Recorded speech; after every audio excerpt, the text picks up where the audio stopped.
Bom, então, quando falamos sobre o processo de hominização, nada mais é do que um processo que leva em conta o conjunto de transformações morfológicas que foram aparecendo nesses primeiros indivíduos que a gente considera como os ancestrais do nosso gênero, né, do gênero Homo, até os momentos atuais. Então, hominização tem a ver com transformações morfológicas que foram acontecendo. Não?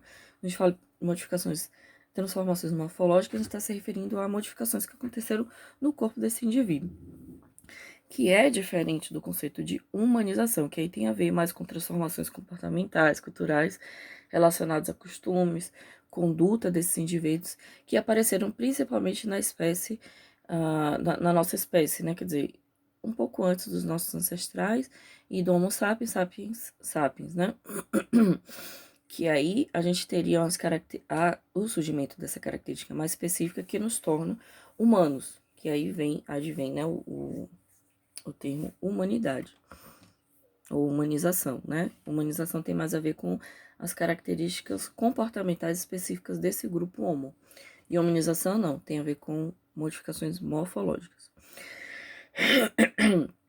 Então, falando sobre a humanização, que características morfológicas foram se transformando a ponto de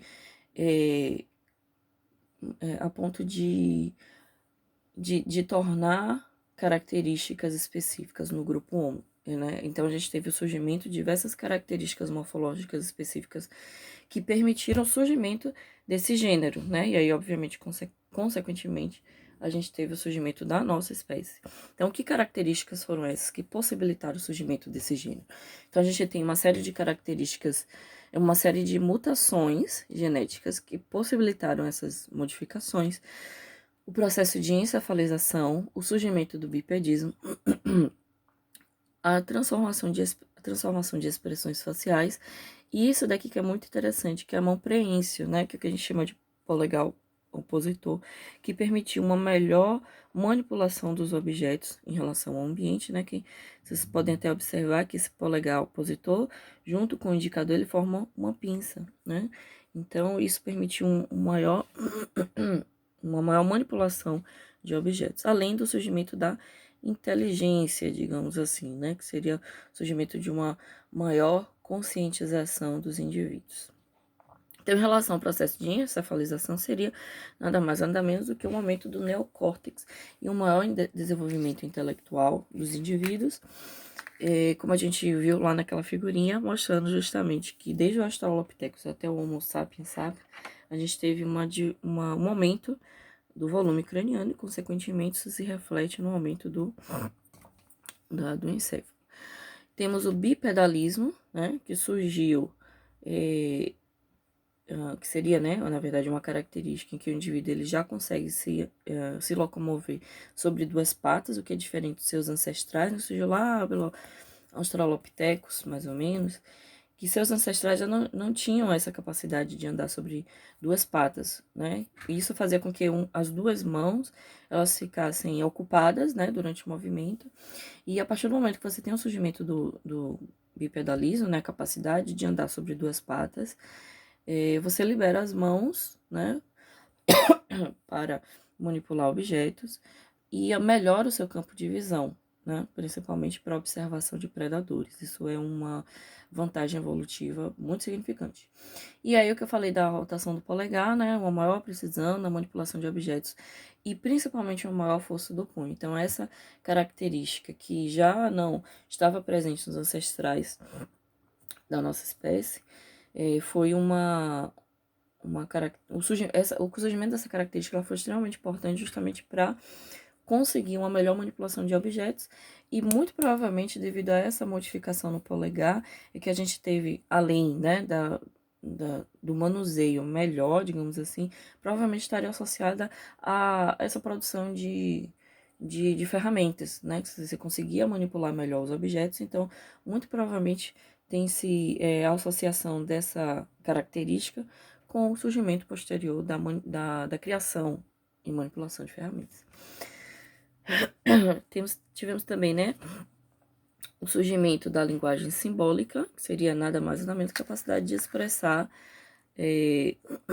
alguns símbolos, através de expressões faciais e sons que já não eram tão presentes nos nossos ancestrais.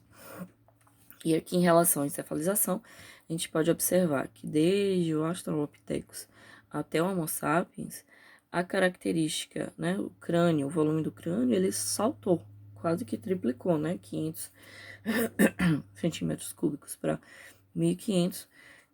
Então, além disso, nós tivemos várias, não só em relação ao aumento do volume, consequentemente tivemos uma série de modificações anatômicas cerebrais que permitiram digamos assim, a essas espécies adquirir uma série de habilidades diferenciadas em relação aos seus ancestrais. Então, quando a gente fala, né, o porquê do aumento do encéfalo, o que foi que aconteceu? Então, uma das teorias mais aceitas para esse aumento do encéfalo dos indivíduos seria o fato de eles começarem a comer carne. E carne e gordura também, não era só carne, não. Principalmente quando eles começaram a manipular ferramentas, né? Ainda que meio que primitivo, eles conseguiam quebrar os ossos e ter acesso ao tutano, né? Que é um material que a gente encontra dentro dos ossos. E a partir desse tutano, eles tiveram uma carga nutritiva, principalmente que se refere à gordura. E também, em relação à carne, né, quando eles começaram a se alimentar mais de carne, eles adquiriram um aporte muito grande de aminoácidos, proteínas e, consequentemente, aminoácidos, né, que é o que formam as proteínas, que permitiu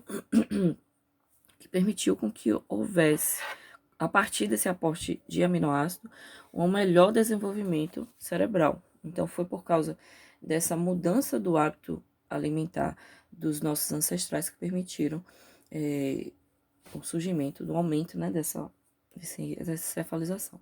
Mas também processos, né, mutacionais, né, algumas mutações também contribuíram para essa encefalização. Em relação ao bipedismo, né, como eu falei, a capacidade de andar sobre duas patas, de se equilibrar sobre dois pés, duas patas, e a gente pode perceber que à medida que essa característica ela foi surgindo, modificou também a estrutura esquelética dos indivíduos. Então, a gente pode observar aqui na foto que, por exemplo, ossos, né, aqui da região da bacia, do quadril, diminuíram de tamanho em relação ao indivíduo que já conseguia andar de forma ereta, né? Então, a gente tem uma modificação da estrutura óssea a partir do surgimento dessa característica, né? Hoje, alguns cientistas dizem que nós, seres humanos, apesar de andarmos eretos, ainda não nos acostumamos, digamos assim, a essa postura, principalmente pelo fato dos seres humanos terem muita dor na coluna. Então, o fato de a gente ainda ter dor na coluna, né? Algumas pessoas desenvolvem problemas na coluna. Dor na coluna seria um reflexo ainda de um processo de adaptação dessa postura ereta, que a gente consegue andar, mas digamos assim que o ideal seria que a gente não sofresse, né, nenhum tipo de dano, nenhum tipo de dor relacionado à coluna. Então ainda seria um reflexo dessa adaptação, né, ao processo de andar sobre duas patas.